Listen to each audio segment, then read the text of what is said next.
Hey guys, today I am making a response video because I've been cancelled. Yes, that's right, servers are shutting down, I've been cancelled. I'm pretty bored and someone made like a server review and he seems to hate me quite a bit. We're gonna watch this video. I've only watched the end bit and I've read the description. So I'm just gonna watch from the beginning and then I'll comment on the points. I'm too lazy to type out like a whole paragraph to the guy, so I'm just gonna send this video to him. So hello. Hello everyone and welcome to the first episode of this new series. In this series I'll be reviewing servers on Unturned, the few ones that are still live, that is. I will be mostly focusing on the RP scene of things, War RP, Life RP, Semi-RP, whatever. Actually I don't really think Life or Semi-RP can be reviewed, there's really not much to review there, but whatever. So today's server is Brad's RP. Now Brad's RP has been up. Okay, so this is just him doing his intro. He seems to have like a series going along where he goes and reviews servers. It's actually a pretty cool idea. He seems very harsh on the poor Brad's RP community, but we'll get into that. For quite a while.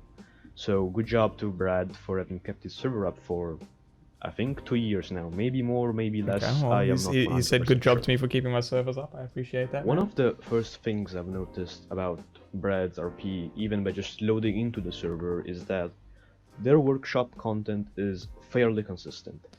Okay, so here he pretty much mentions the workshop content and that I think he likes it. He says that it's similar style and that they consistent, no clashing IDs, which I do put quite a bit of effort into making sure that the mods look the same. A lot of people like to add these fancy car mods and things that look like they're out of Cyberpunk, but it's in Unturned. So yeah, I do try and make the mods and everything fit Unturned so it doesn't seem too jarring. So that's a good point. He seems to like that, which is a good start, I guess. Right, next up is moderation and admins, which I know for a fact he doesn't like by reading the description, so we'll have to see what he says about this.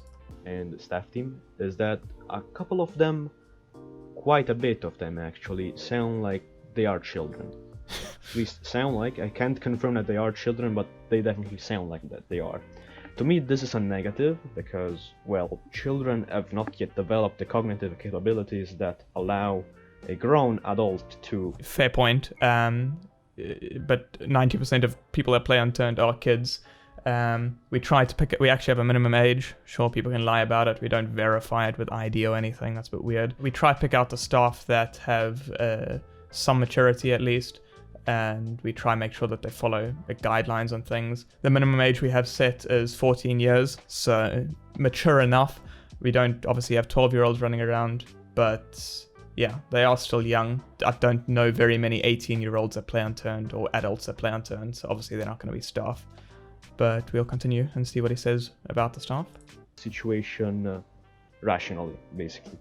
What I'm saying is that they could rage over a situation that they lost and as a consequence act irresponsibly.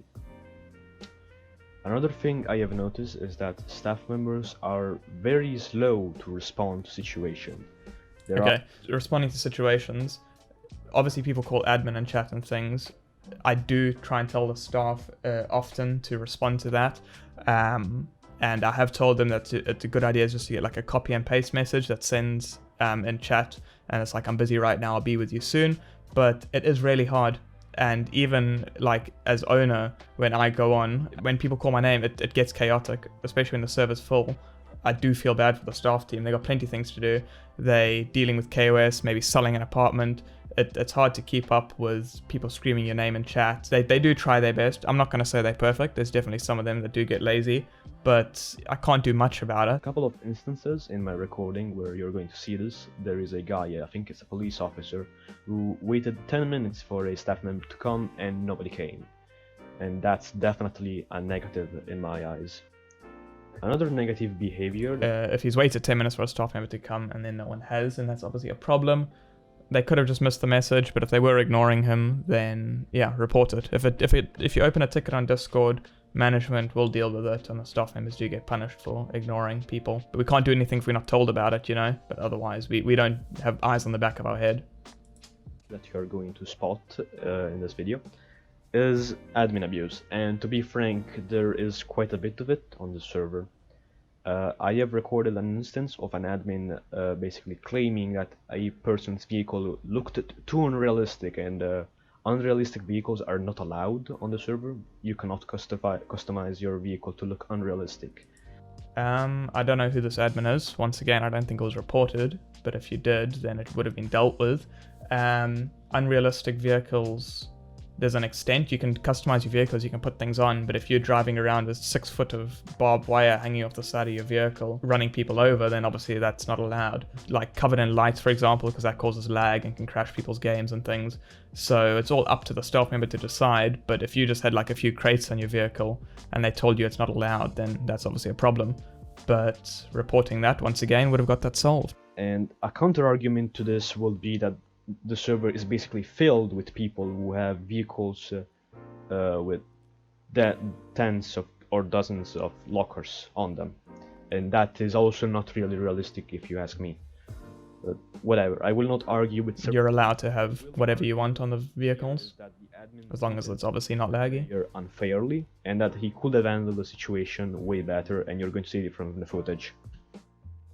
Overall, I have to say that I do not like the current state of the moderation team on Brad's RP, and thus I will give it a negative score for this specific criteria. Moving on to the community and player base, it's actually not as bad as I thought it would have been, but it's still average at best, and this is because the players themselves, the player base as a whole, feel very aggressive. It feels to me like they are just waiting for something to happen, for an Okay, so here he mentions that the player base is a bit aggressive or waiting for things to happen. Obviously, I can't control who plays on my servers. We try and ban the bad people, but we're not going to ban people if they're a bit got a bit of an attitude to them or anything. Overall, I don't think that the player base is that toxic. There's plenty of people on the server who are really respectful, and there's plenty of people that actually act as staff that aren't even staff. They'll help you out, they'll give you some items and things. So generally, I think you'll have a good time with the player base. Obviously, there's going to be people in any server that are toxic or that don't like it. To whip their guns out and shoot at one another. And the KOS beyond this point signs on the server show this, as there's quite a number of them. It feels to me like I can't go 50 meters without finding a store or a house that has KOS beyond this point. So the whole KOS beyond this point thing are the signs that people put up. I think a lot of those signs, people just put them up on that shop to be like, don't come into the shop, because people rush into shops and steal things or break things, which is annoying. They actually aren't allowed to just KOS you if you like walking past their store. The whole sign is just what store owners, it's become like a bit of a trend that store owners start to put them out on their store. That's up to them. They own the store. They can block who they want to come in and out of the store. Written on it on a sign.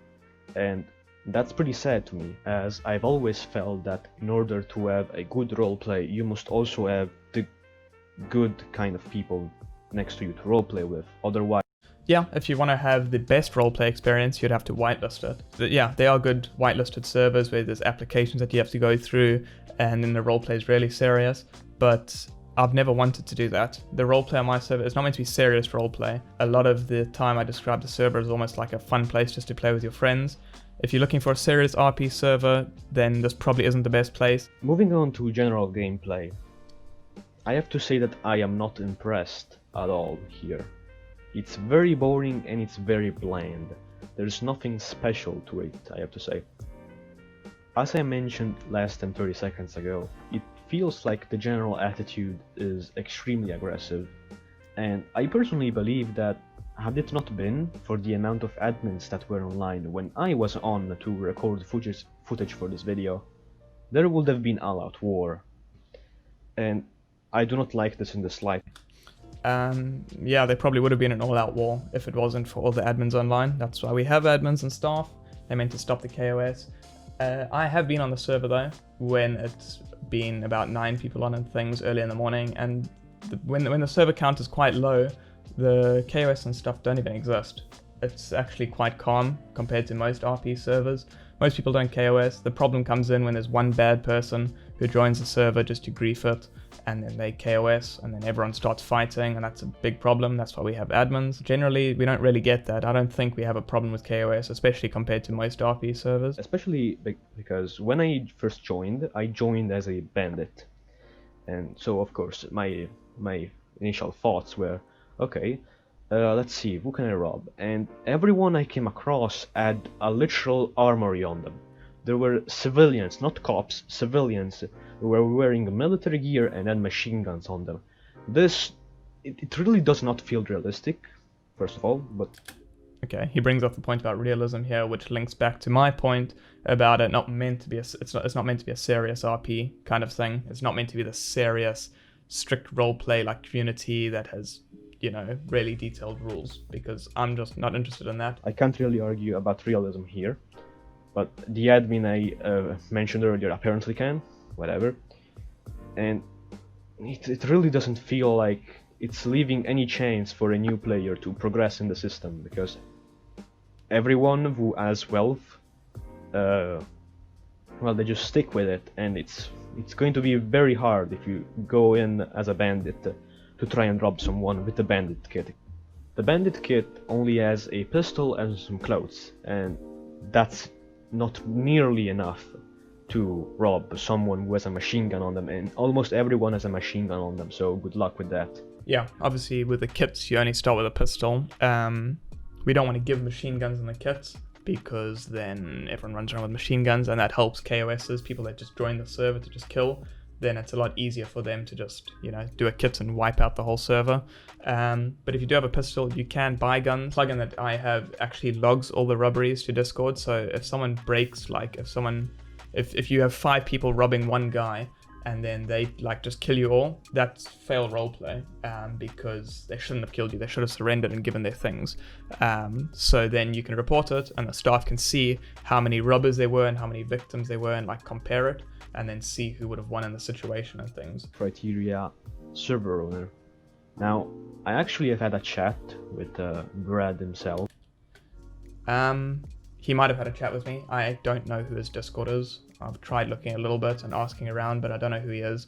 So if you are watching this video, please tell me your Discord or DM me on Discord, because yeah, I don't actually know who you are. On Discord, I think like 4 to 5 months ago, and I did not get a good impression of the guy. He felt to me like a very greedy individual, and he also admitted himself that he is also very inactive. He doesn't play on his server, and that's also a minus for me. So overall, greedy. Okay, so let's start off with the inactive bit. Obviously, I am not the most active on the server, but it does come and go in waves. Every so often, I'll spend like a bunch of time on my server for a few weeks, but I have been playing Unturned for many years now, so it's not the most fun to me. And I do have other things to do as well. I don't just do the Unturned servers. I have Pine Hosting. If you want a server, you can get it from pinehosting.com. I have Pine Hosting to do. I'm recording videos with Spammel, and I just do other things, you know, school. Now I'm on holiday, but school and everything. As long as you DM me with like a legit thing, I will reply to you. If someone just wants to have a chat with me and messages me, I will always reply. And if I don't, then yeah, I don't know. 99% of DMs I reply to. So yeah, overall, I don't think my server is too pay to win. There's obviously perks to being a donator, but if you've given me your money, then I feel obligated to give you some reward for that. And if it wasn't for the donators, the server wouldn't be here. There are bills to pay. There's plugins I've got to buy, which later on he mentions that there's not like innovation or anything, which I'll get to that point, but I'd argue that I have one of the most innovative servers there are on Unturned. There's plenty of plugins I'm buying. I'm always ordering new things with the server money that I get from donations, and there's always things changing, you know. The and inactive, that's enough already for me to tickle the bad owner box. Now, for my personal opinion, I genuinely think that the only reason why Brad is keeping the server up is a financial one. The only reasons I am keeping the server up are mainly because I would feel bad for all the people. There's obviously a lot of players that come to the server on a daily basis, and I don't want to shut it down. It brings joy to some people, clearly not this person, but some people do enjoy the server, and it makes them happy. So I don't want to ruin that for them. I know how much I enjoyed playing on RP servers when I was younger, and I do get a bunch of fun out of it. Every time I do something new, get a new plugin made, it's fun to see what I can push the limits to and Unturned and do what other servers can't. So no, I don't just keep it up for money. But like I said before, it is a job for me. Truly does not feel like he's trying to improve his server, nor does it feel like anything has changed at all. Okay, now this was the point I mentioned earlier about innovation and improving my server. I would argue I am one of the highest, changing servers in Unturned. There's always new things going. Literally, between every single wipe on the server, I've always got a plugin getting remade or tweaked or something. There is no other way for a player to get a vehicle than to become a VIP and spawn one for themselves, or buy it from a VIP. And that's just basically handing the VIP players the economy on a silver platter. It's disgusting, and I don't think there can be. All donators are also limited with what they can sell, so that they do spawn in a vehicle. They are not allowed to sell, like if they spawn in a vehicle that's worth 100,000, for example, they can't sell it for like 5,000. They actually have to sell it for its value. Brad's RP has managed to beat my expectations in every wrong way possible. Almost every wrong way possible, actually. And I have to say that the final score cannot be anything above 3.5 out of 10. This server has truly baffled me in how much and Okay, now he just blabs about the score. I don't know how he came up with the score. 3.5 seems quite low, but obviously the server's not going to be for everyone. So yeah, that's about it. I think I've argued my points. We're not going to please everyone, but if you haven't tried the server, you could try it out. If it's not for you, it's not for you, but not everything this guy says in this video should be taken at face value, because it's coming from one guy's perspective, and he does seem to have quite the vendetta against me. I don't know why, I don't know who he is, I don't know if I've spoken to him and been mean to him, or maybe... Anyway, thank you for watching, and I will see you in the next video.